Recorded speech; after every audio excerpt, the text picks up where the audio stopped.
Hey everybody, welcome back. I'm Hawk, and this video is going to be about Stephen Miller, the Deputy White House Chief of Staff, who appears to be running pretty much the entire executive branch, at least domestically, but some international stuff as well, and the influence that he has over Donald Trump and how he influences Donald Trump.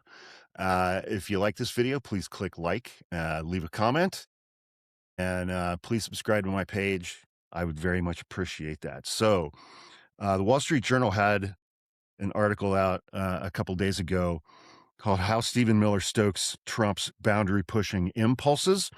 The White House aide has been an architect of aggressive immigration sweeps in U.S. cities and deadly boat strikes in the Caribbean. So, on that, the boat strikes off the coast of Venezuela, when they initially came back in for a second term, Stephen Miller put together this whole idea, protocol, program on paper by which the United States military would engage in military strikes against drug cartels inside of Mexico. Then Trump worked out some deals or whatever with President Scheinbaum, the president of Mexico, that to some extent negated the necessity for that, or at least the practicality for the United States military engaging in military strikes inside of Mexico. And so Stephen Miller was like, well, I guess we could blow up fishing boats off the coast of Venezuela. And so that's how that came to be. That was the brainchild of Stephen Miller. And they've killed over 100 people. They haven't identified a single one of them. They haven't proven that any of the boats they've blown up off the coast of Venezuela were running drugs to the United States, or that any of those boats had drugs on them at all. So those, under domestic law, under international law, those killings are just straight up murder. And there's no statute of limitations on murder. So important to keep that in mind and as background for what we're going to talk about today. And this starts off with discussing the administration's initial response to the murder of Alex Pretti in Minneapolis a couple, 3 weeks ago, and how Stephen Miller is just freelancing shit when it comes to statements that he makes and interviews that he gives. Doesn't clear anything with the administration. He's clearly not discussing any statements that he makes ahead of time with his boss, the White House Chief of Staff, Susie Wiles. I have no idea what she does all day, every day. Stephen Miller is doing his own thing. And that is starting to sour with Donald Trump because Donald Trump pays attention to polling numbers, and Donald Trump's polling numbers are in the toilet. And there's been some reporting that Donald Trump is now beginning to give Stephen Miller a little bit of side eye and believing that Stephen Miller is responsible for the massive drops in some of the areas that Donald Trump is polling so poorly in, primarily his approval rating and on immigration policy. Okay, so this article came out a few days ago. It was written by Josh Dawsey and Tarini Pretti are the two authors for the Wall Street Journal. Moments after federal officers fatally shot Alex Pretti, his body still lying face down on an icy Minneapolis street, Customs and Border Protection officials texted Stephen Miller, who framed the government's response. While White House communication and policy aides tried to sort out what they knew, what they should say, and who would brief President Trump, Miller jumped ahead. 3 hours after the shooting, Miller told the world via Twitter the slain VA nurse was a, quote, domestic terrorist who had, quote, tried to assassinate federal law enforcement, a description that set off one of the Trump administration's biggest political crises of the president's second term. He also basically gives orders to Kristi Noem, who is a cabinet secretary running DHS in charge of ICE and Border Patrol. None of the language Miller used had been approved or reviewed, said administration officials familiar with the matter. Miller, who shared a photo of the handgun found on Pretti's hip, with White House officials told colleagues his comments were based on early information. Not long after Miller's tweet, Trump posted a photo of the gun on his own social media post, saying the weapon was loaded and ready to go. It was also legally purchased, and Alex Pretti was lawfully carrying that handgun that day. "What is this all about?" Trump wrote.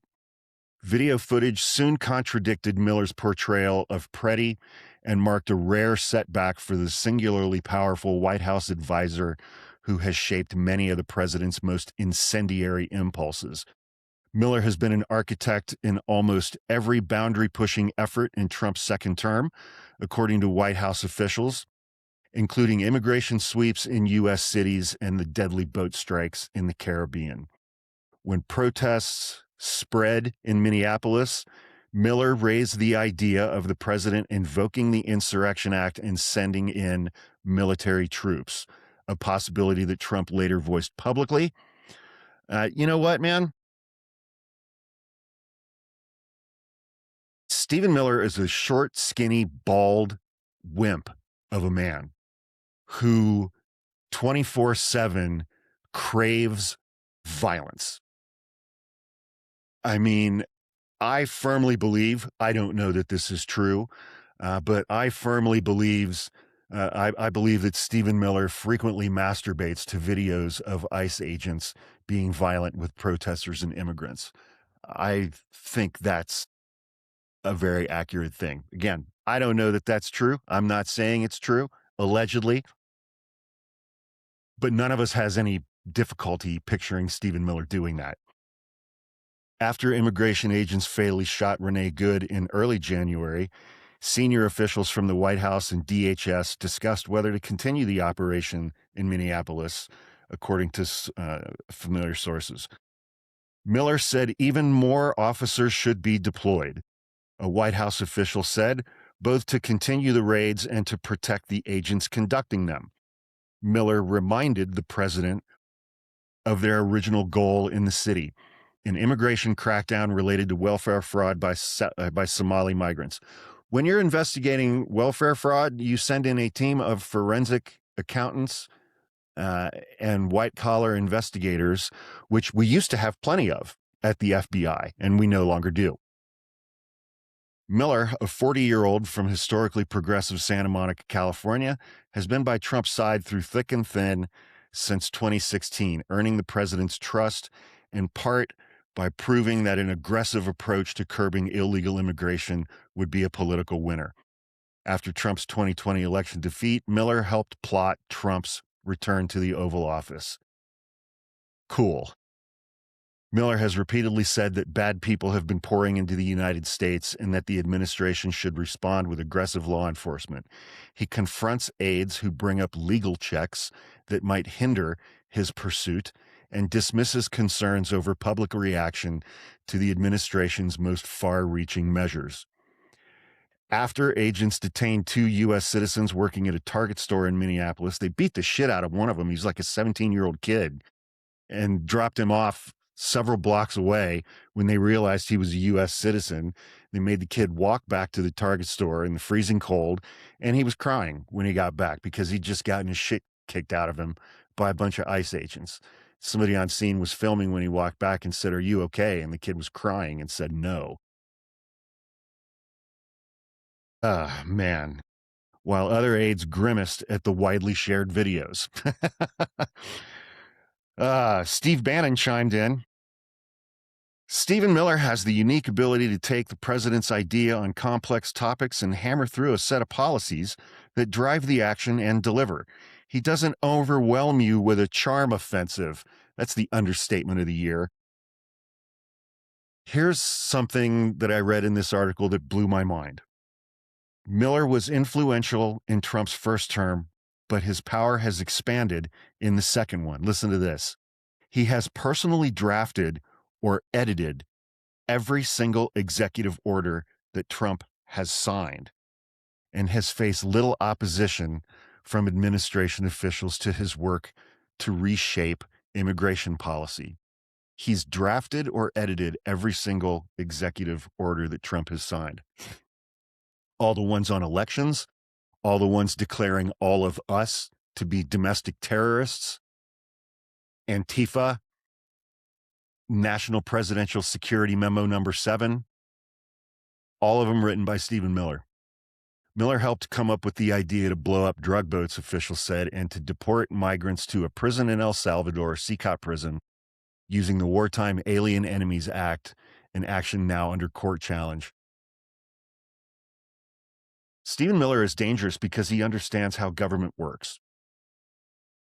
He understands how the levers of government works, and he understands how to make government do things that he wants it to do. That is what makes him dangerous.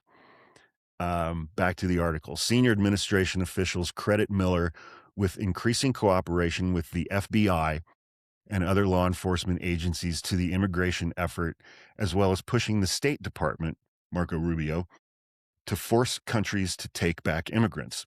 White House officials who defend Miller say his work as Homeland Security advisor requires his involvement in a range of the president's priorities. Very diplomatic language.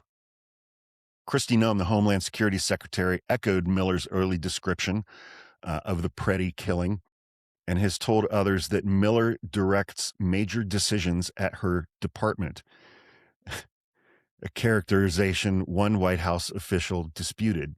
Noem said that she runs DHS. There's no question Stephen has been a linchpin in the president's historic success to secure the border and more than 3 million illegal aliens exiting the country, said Noem in a statement. Stephen brings together all corners of the government to ensure every single policy, both foreign and domestic, are implemented at record speed. The results over the past year speak for themselves, said White House Press Secretary Carolyn Leavitt. In recent weeks, more Republicans have openly questioned Trump's immigration strategy and its chief architect. North Carolina Republican Senator Tom Tillis said Trump should fire Stephen Miller and Kristi Noem, citing their characterization of Alex Pretti as a terrorist. This is amateur hour at its worst, he said, adding, Stephen Miller never fails to live up to my expectations of incompetence. Stephen Miller's not incompetent. He's just fucking evil. And it's like nobody liked him in high school. Everybody thought he was an asshole. He was a racist and a bigot going back to middle school, according to people who knew him. And it's like, you just got to wonder what the hell happened to this kid that turned him into this monster, especially given that his family had fled pogroms against Jews, and I think from Eastern Europe in the lead up to the Holocaust in World War II. And they came here and they've had successful lives. He comes from immigrants. Cracks have appeared, even in the Oval Office. The president, aware of polls showing that much of his immigration agenda is not popular, has told advisors he wasn't comfortable with how far Stephen Miller has gone on some fronts, according to people who have spoken to Trump. The president has said that business officials are calling and complaining to him about longtime workers being thrown out of the country. I thought they were all criminals. After Stephen Miller described Pretti as a terrorist and a would-be assassin in the hours following the January 24th shooting, Carolyn Leavitt said at a news briefing that she spoke only for the president, who hadn't made any such claims. Miller told colleagues he was frustrated by the coverage of the whole episode. I mean, I shouldn't laugh, but what the fuck, dude? Early in Trump's second term, Miller told federal agents in a meeting at the headquarters of ICE that the president was disappointed in their numbers. Miller urged the agents to, quote, just go out there and arrest illegal aliens, close quote, without bothering with targeted lists, according to people familiar with the meeting. Brett Kavanaugh carved out an exception under the Equal Protection Clause of the 14th Amendment for everyone in this country who's Hispanic. There's 60 million Hispanic people in the United States. 50 million of them are citizens. Miller's comments marked the start of a more aggressive enforcement campaign focused on progressive Democrat Party-led cities. Since the shift, Masked and heavily armed federal agents have detained multiple U.S. citizens and people with legal status in broad immigration sweeps and in Minneapolis and elsewhere drawn street protests and violent confrontations. While leading daily Homeland Security-related calls with administration officials, Miller, who frequently stressed the first-year goal of 1 million deportations, pushed officials to ramp up their numbers, according to people familiar with the calls. He demanded 3,000 arrests a day, a number deemed unrealistic by many federal agents. They don't have the manpower to do that. They don't have the manpower to arrest 3,000 people a week. And came up with the idea of offering recruitment bonuses as high as $50,000 for thousands of new ICE agents. Miller is the one who pushed for sweeps at Home Depot and other spots where day workers gather, though Trump has at times been asked to temper raids at businesses. Following immigration arrests in September by federal agents at a Hyundai motor factory in Georgia, Republican Governor Brian Kemp called the president and asked for the release of 300 South Korean workers, according to administration officials. They killed that factory. I mean, South Korea was like, are you people fucking high? We're out. That factory, those 300 South Korean workers were there to get the factory up and running and to train Americans who were going to work at jobs in that factory. And that's gone. The president publicly said he opposed the raid and told Kemp privately that he didn't know it was happening. He doesn't have control over Stephen Miller. Stephen Miller answers to no one in this government. Trump told aides repeatedly that he didn't want any more sweeps at factories or farms. Even after Trump signaled his displeasure, Miller continued to argue for large raids. He wanted the administration to surpass the 400,000 deportations tallied in 2014 under former President Barack Obama. The administration's immigration push is split between the sweeping measures in line with Miller's view and the belief of Tom Homan, Trump's border czar, and Todd Lyons, the ICE director, that agents should target immigrants with criminal histories and final deportation orders. And it's getting harder and harder to get final deportation orders for immigrants because Donald Trump has fired almost all the immigration judges. Noem elevated Border Patrol Commander Little Greg Bovino to lead enforcement operations in the Democratic cities of Minneapolis, Los Angeles, and Chicago. Bovino, who reported directly to Noem, became the face of the administration's immigration crackdown. His militarized enforcement and clashes with protesters ignited a public backlash that endangered officers, some DHS officials said privately. Bovino's been demoted and has been ordered to return to California, where he is expected to resign shortly. During Trump's first year in office, ICE has deported 475,000 migrants living illegally, surpassing Trump's 2014 total. That's a self-reported figure, but well short of the administration's goal. It didn't even reach half. According to an agency official with access to the data, DHS has said there were actually 675,000 deportations and claimed without evidence that 2.2 million people have self-deported. They lie. They lie about literally fucking everything. Miller is known for working longer hours than most anyone in the White House. His office is on the second floor of the West Wing, but he usually floats around the first floor, including the Oval Office. He often speaks in sentences that can seem to stretch for minutes, asking rhetorical questions designed to persuade colleagues to see matters his way. Miller rarely leaves a written trail of his orders, using Signal, an encrypted voice and text messaging app, to communicate. That is explicitly illegal. That is explicitly illegal and in violation of the Presidential Records Act. Unlike most of his colleagues, Miller has Secret Service protection.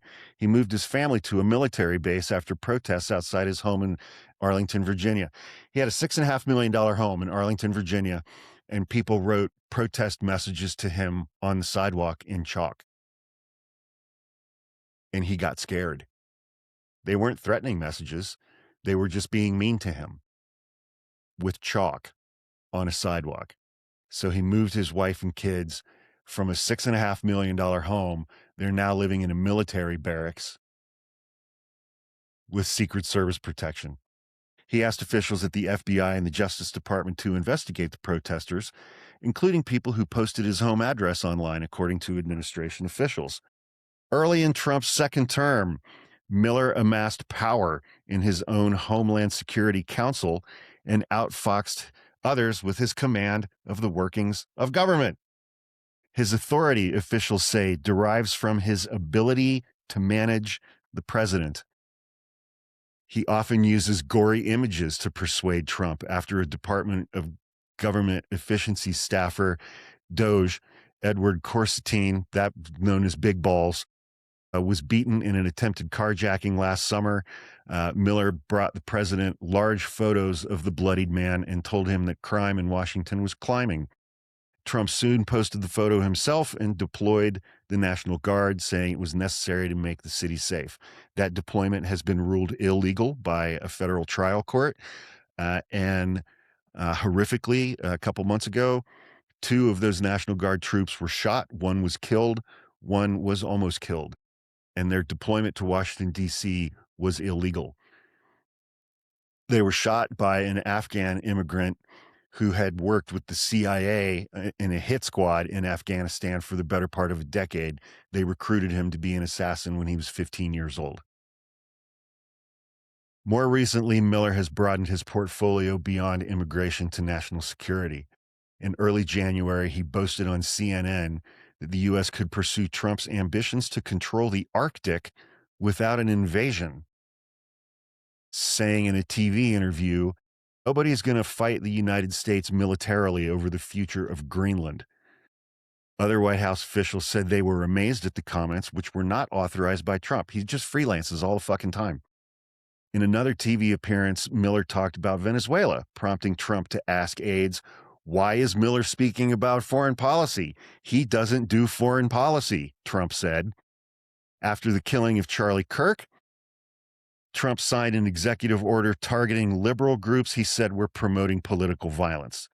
Miller held calls with the Treasury Department and other administration officials to figure out how they could investigate these groups' financing. He pushed officials to use the same methods against Americans,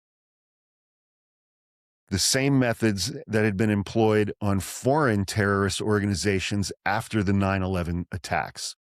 He has also sought to raise the price of visas, knowing the president wanted the government to make money from the program and saw expensive visas as a way to attract affluent immigrants.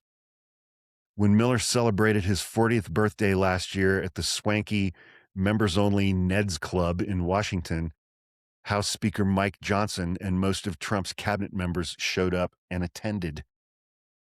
Days after the Pretti shooting, Miller's spot in Trump's orbit appeared unchanged. Miller and his wife were at the exclusive executive branch, a private club in Washington affiliated with Eric and Don Jr., following the screening of the Melania Trump documentary. Can you imagine? You're hanging out with all these fuckers at this exclusive private club in Washington, D.C., and watching the Melania documentary. That's like my personal definition of hell. This past weekend, Miller milled about with the president and cabinet members during the wedding of another top White House aide at Trump's Mar-a-Lago club in Palm Beach.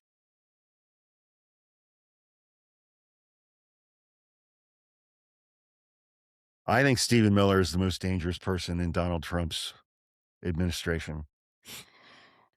I think Donald Trump has basically tacitly turned over management of the executive branch to Stephen Miller, who's not doing anything on economic issues to ease inflation or things like that. Donald Trump is not doing anything on economic issues, but making them worse with his tariffs. And Donald Trump is concerned about renaming things and building a ballroom and building a triumphal arc, and is not paying attention to anything related to the issues that people claim they voted for for him in the 2024 election. More of that economic anxiety. Spoiler alert, it was just fucking racism. Yeah. Anyway, I'm Hawk. Thanks for watching. Please enjoy the rest of your week. Please click like, leave a comment, and subscribe to my page. If you enjoyed this video and would like more of these kinds of discussions and content, be safe this week, everybody. Thank you.